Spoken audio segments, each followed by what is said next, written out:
শেষে আমি এতটুকুই বলবো যে আজকে যদি জামাই তোমার ডিভোর্স লেটার পাঠাই দেয়, তুমি আমার ছোট বোন মনে করে ক্ষমা করে দিবে। আমার কারণে কোনো ক্ষতি হয় নাই, আমাকে অনেক বুঝাইছি, কি করি নাই আমিও আসার জন্য সব কিছু করছি। তো আমি নাকি ইচ্ছা করে প্ল্যান করে বড় সতীনের সংসারটা নষ্ট করছি। যদি ইচ্ছা করেই নষ্ট করতাম, কখনো কথা বলতে গিয়ে চোখ দিয়ে পানি ঝরতো না। আসলে ওর সংসার করার ইচ্ছাটাই এখন আর নাই। ও হচ্ছে আরও ভালো থাকতে চায়, তো ভালো থাকুক। ও আমাদের কাছ থেকে ডিভোর্স চাইছে। আসসালামু আলাইকুম এভরিওয়ান। তো আজকে একটা খুবই গুরুত্বপূর্ণ ভিডিও নিয়ে আসলাম। এই ভিডিওটা মেনলি আমি হচ্ছে বড় সতীনের উদ্দেশ্যেই বানাচ্ছি বলতে পারেন। তো বড় সতীনকে বলবো অবশ্যই আজকের এই ভিডিওটা দেখবা। অন্যান্য ভিডিও দেখো আর না দেখো সেটা তো আমি জানি না, তবে আমার যতদূর মনে হয় তুমি সব ভিডিওই দেখো। তাও বলতেছি যদি না দেখে থাকো তাহলে আজকের এই ভিডিওটা তুমি অবশ্যই দেখবা। তো যাই হোক, এখন হচ্ছে আমি কথা বলা শুরু করি। আর আজকের ভিডিওটা স্পেশালি তোমাকে নিয়ে বানাচ্ছি, কারণ আমি জানি না তোমাকে নিয়ে ভবিষ্যতে আর কখনো আমি কথা বলবো নাকি। মনে হয় না আর কখনো তোমারে নিয়ে আমার কোনো কথা বলতে হবে বা বলতে পারবো তোমার বিষয়ে। সেটা কেন অবশ্যই আমি আপনাদেরকে বলবো গাইস। কী কারণে বললাম যে বড় সতীনকে নিয়ে ভবিষ্যতে আমি আর কোনো কথা বলবো না, সব কিছু আপনারা জানতে পারবেন আস্তে আস্তে, আপনাদেরকে সব কিছুই বলতেছি। তো এবার আসা যাক আসল কথায়। বড় সতীন আর জামাইয়ের যেই ডিভোর্সের কথাটা চলতেছে, সেটা মনে হয় হয়েই যাবে, আজকে মধ্যেই হয়ে যাবে আমার যতদূর মনে হচ্ছে। আর এই বিষয় নিয়ে আপনারা সবাই আমাকে বেশি দুষতেছেন যে আমি নাকি চাইছি বড় সতীনের ডিভোর্স হয়ে যাক, আমি নাকি প্ল্যান করছি, আমি আমার প্ল্যানে সাকসেসফুল হয়েছি। তো আপনাদেরকে আমি শুরু থেকে কিছু কথা বলি যেগুলো আজকে না বললেই নয়, কারণ বললামই তো আজকের পর থেকে আমি আর বড় সতীনকে নিয়ে কখনোই কথা বলবো না। কারণ যতদিন হচ্ছে আমার ফ্যামিলি মেম্বার ছিল ততদিন আমি কথা বলছি, আর আমি বলছি যতদিন আমার পরিবারের সদস্য থাকবে ততদিন পর্যন্ত আমি ওকে নিয়ে কথা বলবই। ও যদি আমার পরিবারের সদস্য না হয়ে বাইরের একটা মানুষ হইতো তাহলে আমি কখনোই ওকে নিয়ে কোনো কথা বলতাম না। আমার কোনো প্রয়োজন নাই বাইরের মানুষের কথা হচ্ছে আয়না টাইনা ধরা আমার ফ্যামিলি মেম্বারদের মধ্যে। তো যাই হোক, ও আমার পরিবারের সদস্য বলে আমি ওকে নিয়ে এতদিন কথা বলছি। তো এখন যেটা বলতেছিলাম, আমি অন্য কথায় না যাই এখন আর। বড় সতীনের ডিভোর্সের বিষয়ে আপনারা আমাকে দোষী করতেছেন। তা আপনারা যে আমাকে দোষী করতেছেন তার আগে আপনারা কিছু কথা শুনে নেন একদম শুরু থেকে। বড় সতীন সংসার জিনিসটা কি? হ্যাঁ, আপনারা যে বড় সতীনের সংসার বলতেছেন, সংসার জিনিসটা কি, একটা পরিবার কি জিনিস, এইটা বড় সতীন আমার বিয়ের পরেই জানতে পারছে, তাও আমার থেকে দেখে। এটা আমি একদম শিওরলি গ্যারান্টি দিয়ে বলতে পারি।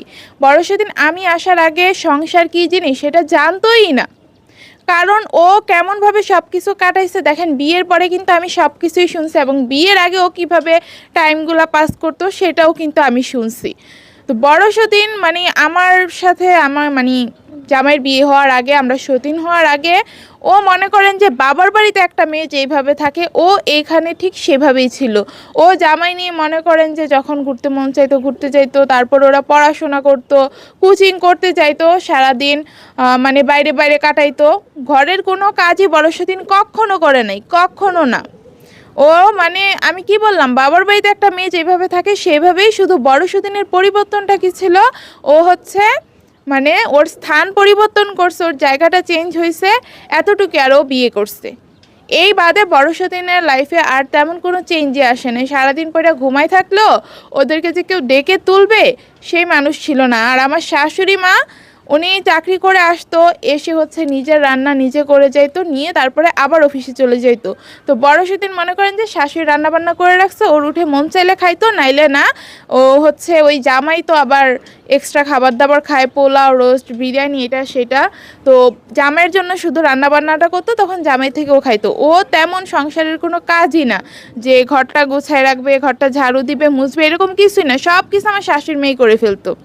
তো যেটা বললাম, বাবার বাড়িতে যেমন মেয়ে একদম রানীর মতো থাকে, ও এখানে রানীর মতো আছে। তো রানীর মতো থাকতে থাকতে আমার বড় সতীনের হচ্ছে অনেক বোরিং ফিল হচ্ছিল, ওর এইভাবে ভালো লাগতেছিল না।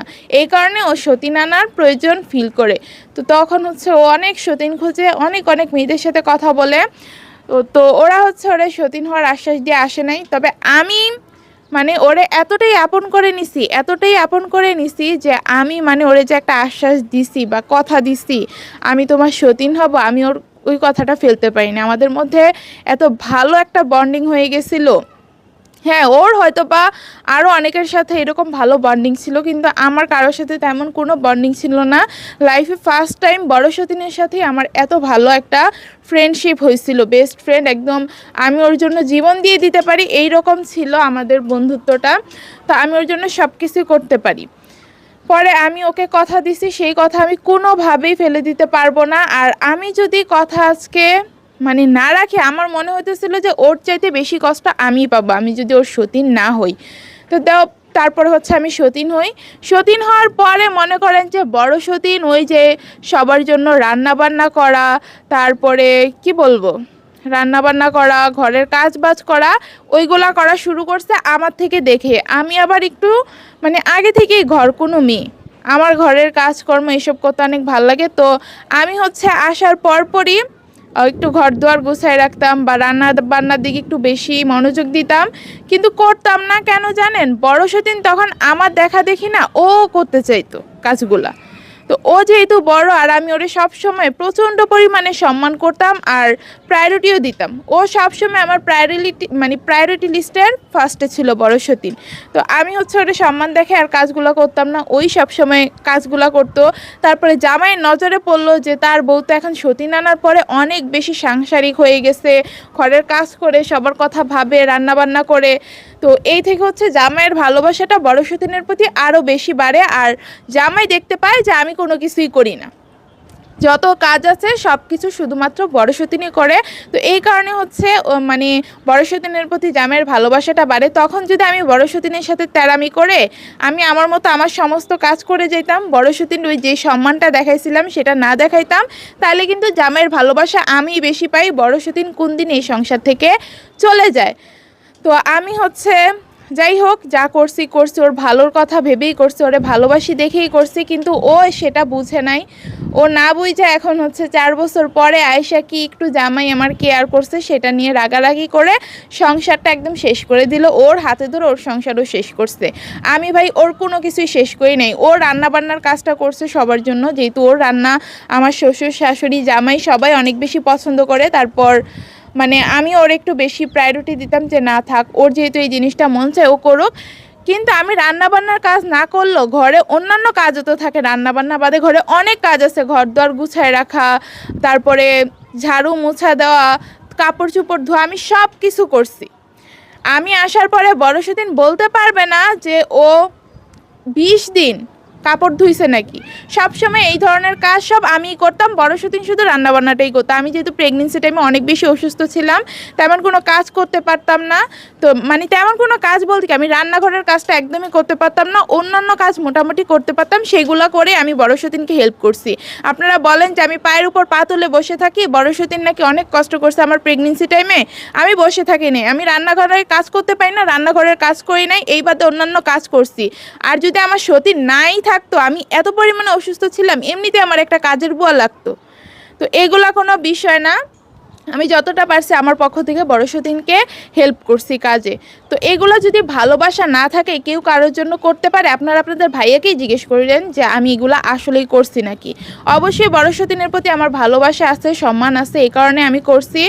আর ও মানে এতদিন ভালোই ভালো থেকে আমি এসব নিয়ে কথা বলতে কখনো চাই নাই, বলতে বাধ্য হয়েছি। তো গাইস, আমি যেটা বলতেছিলাম, আমি মানে কি বলবো, ও চলে যাওয়ার পরে আমি হচ্ছে অনেক চেষ্টা করছি ওর সংসারটা টিকানোর জন্য। কী কারণে গেছে আমি নিজেও জানি না, যে ওর এখানে ভালোবাসার না কমতি ছিল, না সুখ শান্তির কমতি ছিল, কোনো কিছুর কমতি ছিল না। আসলে মানুষটা না সুখে থাকতে ভূতে কিলায়, কথাটা আসলেই সত্যি।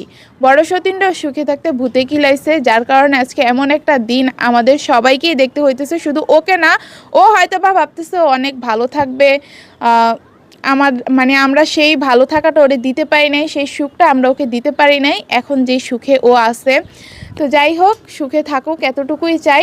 আমি হচ্ছে এখন কি বলবো, না পাইরা ওর আচার আচরণে কিন্তু ও প্রকাশ করে দিছে যে ওই সংসারে আর আসতে চায় না। যদি আসতে চাইতো তাহলে 6 মাস ধরে এত ঝামেলা করতো না। আর আপনারা আমারে খারাপ বলেন, আমি এটা করছি আমি সেটা করছি। প্রথম 1 মাসের মধ্যে আমি কি করছিলাম? আমি প্রথম 1 মাসে কিচ্ছু করিনি। আমি প্রথম 1 মাস কি 2 মাস শুধু কান্নাকাটিই করছি, কান্নাকাটি করছি। তারপরে ওর কাছে মাফ চাইছি, কি হয়েছে তুমি প্লিজ আসো, আইসা সব কিছু মিটমাট করো। কি করি নাই আমি ও আসার জন্য? সব কিছু করছি, তো কোনো কিছু তোর মন গলে নাই। যাই হোক, আমি সতীন, আমাকে মানে ওর এখন আর ভাল লাগে না। ভালো হয়েছে ও আমার মানে কোনো কিছু তোর মন গলে নাই। ওর জামাই গেল, ওর পায়ে পড়লো, ওর জন্য কান্নাকাটি করলো এত এত মানুষের সামনে। তারপরে এইখানে তার বাপ মা বউ বাচ্চা সব কিছু ফালাইয়া বলল যে ওর সাথে খুলনা বাসা ভাড়া নিয়ে থাকবে। তারপরে ওর আর কি লাগে আপনারা একটু বলেন? আমি নাইলে এই বাড়িতে ঝামেলা করব? খুলনা গিয়ে আমি কোনো ঝামেলা করব? আপনাদের কি মনে হয় এত দূরে? আমি তো চিনিই না ওরা কোথায় থাকে, কিছুই জানি না। জায়গার নাম কি আমি সেটাও জানি না। শুধু বড় সতীনের বাড়ি খুলনা, আমি জাস্ট এতটুকুই জানি। আমি কোনো ঝামেলাই করতে পারতাম না। তো যাই হোক, জামাই এত কিছু করার পরেও ভালো হয়েছে। ওর ওই দিন রাগ লাগছে, মানুষজন ওরা এটা সেটা বুঝাইয়া ওর মাথা হ্যাং করে রাখছিল, এই কারণে ওই দিন কিছু করতে পারে নাই সবার সামনে। তারপরে অন্তত 3-4 দিনের মধ্যে তো ওর উচিত ছিল জামাইয়ের কাছে ক্ষমা চাওয়া, তারপরে ফিরে আসা, জামাইরে বইলা যে আমি ফিরে আসতে চাই, আমারে নিয়ে যান। এই কাজটা তো ওর অন্তত করা উচিত ছিল, কিন্তু কিছুই করে নাই ও। উল্টা দিনের পর দিন ঝামেলা বাড়াইছে। তো এর থেকেই বোঝা যায় বড় সতীন আর সংসার করতে চায় না। তারপর জামাই এত রিস্কের মধ্যে কিছুদিন আগে, 1 সপ্তাহ মনে হয় হয়ে গেছে, ওরে যা আনতে গেল, 1 সপ্তাহ হয় নাই, হয়ে গেছে 3-4 দিন, ওরে যা আনতে গেল ওই টাইমে যেই ঘটনাটা ও করছে, আপনারাই বলেন কারো যদি সংসার করার ইচ্ছা থাকে কেউ কি কখনো আটকায় ধরে রাখতে পারে? ওর ভাই বলেন, মা বাপ বলেন, যাই বলেন, কেউ কখনো আটকায় রাখতে পারে? যদি ওর সংসার করার ইচ্ছা থাকতো, আসলে ওর সংসার করার ইচ্ছাটাই এখন আর নাই। ও হচ্ছে আরও ভালো থাকতে চায়, তো ভালো থাকুক। ও আমাদের কাছ থেকে ডিভোর্স চাইছে, ওকে হচ্ছে ডিভোর্স খুব শীঘ্রই দিয়ে দেওয়া হবে। জামাই হচ্ছে এখন বাইরে গেছে, বাইরে এখন মানে কাগজপত্র হয়তো বা পাঠাই দিবে আমার যতদূর মনে হচ্ছে।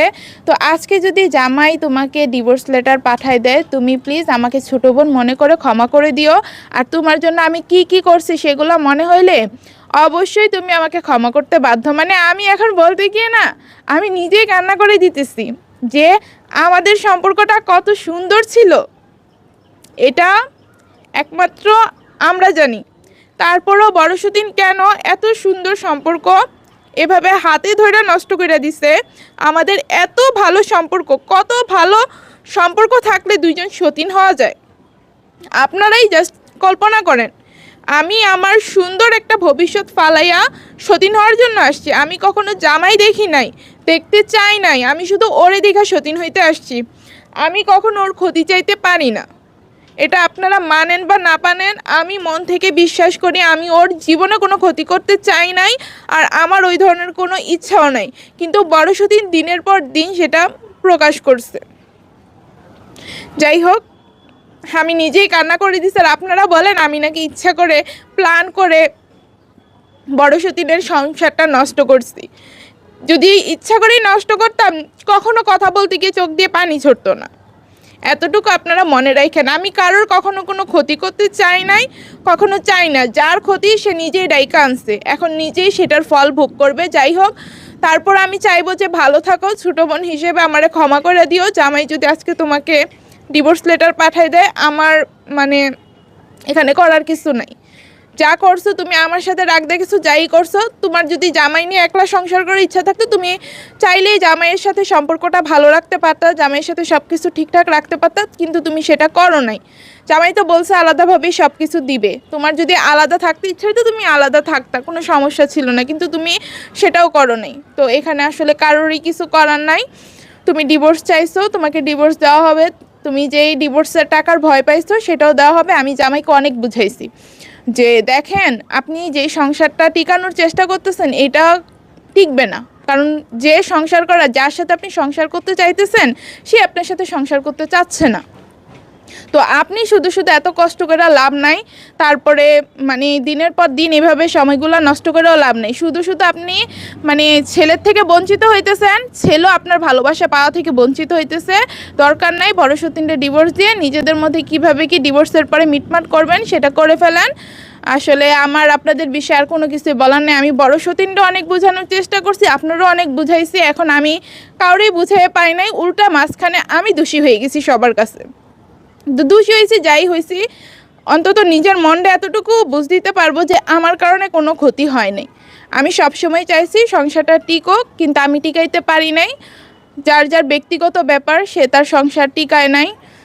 তো এসব বিষয়ে আসলে আমার বলার কিছু নাই, বলতে গেলে আমি নিজে ইমোশনাল হয়ে যাইতেছি। যাই হোক, 4টা বছর ধরে আমরা সংসার করছি, অনেক স্যাক্রিফাইস ছিল, অবশ্যই কষ্ট লাগবে, কেন কষ্ট লাগবে না। আপনারা 10 জন 10 কথা বলবেনই, এইসব কথা শুনতে শুনতে আসলে কি বলবো, আমার এখন আমি কোনো ভাষা খুঁজে পাই না। আপনাদেরকে যে কিছু বলবো, আমার আসলে কি বলবো। বড় সতীনে জাস্ট শেষে আমি এতটুকুই বলবো যে আজকে যদি জামাই তোমার ডিভোর্স লেটার পাঠাই দেয়, তুমি আমার ছোট বোন মনে করে ক্ষমা করে দিবা। তোমার নিজের সংসার তুমি নিজে ভাঙছো, ভালো থাকার জন্য সব কিছু নষ্ট করছো। তো ভালো থাকো, এতটুকুই আমি তোমার জন্য দোয়া করব। তোমার ভালো থাকার জন্যই আমি আমার নিজের লাইফ নষ্ট করছিলাম। তো তুমি ভালো থাকো, এতটুকুই চাইবো, সব শেষ। এখন তোমার যা ভালো মনে হয় তুমি তা করো।